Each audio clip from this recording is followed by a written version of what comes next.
So Natalie, let's start with kind of the process here in the U.S. How is this pause going to impact vaccine efforts nationwide? So while the Johnson & Johnson vaccine only does account for 10% of the vaccinations here in the U.S. so far, it really is going to slow down the process because, like you said, it only requires one dose, so it is quicker to get people fully vaccinated that way. But the White House coronavirus coordinator thinks that they will be able to pick up the slack with Pfizer and Moderna. So now, as we talk about this vaccine rollout, one of the things we're looking at here is how this impacts poor communities. Obviously, we've seen that vaccine enrollment and vaccine hesitancy has been a big issue. How is this pause going to impact that?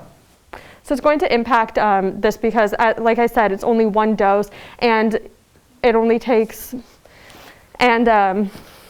because it's only one dose, they're able to reach poor and homeless communities easier.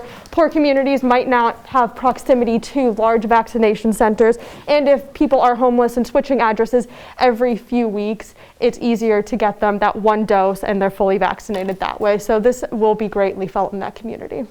So now when we look at not just the picture here in the United States, but around the world, one of the key things that people have talked about is, this is not the first vaccine that's actually been paused overseas. So obviously those European countries are also dealing with the pausing of the AstraZeneca vaccine.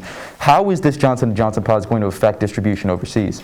It is going to affect it quite a bit because a lot of those countries are relying on the vaccines like Johnson & Johnson and AstraZeneca because, again, they're only one dose and they can be stored at temperatures that don't have to have those special freezers that are very cold. So it's easier to A, ship them, and B, distribute them to their communities there, and that's something they're relying on. And if this pause continues, it's been about a week now, if it continues, it really could impact the distribution to those countries who haven't even begun their vaccination process yet.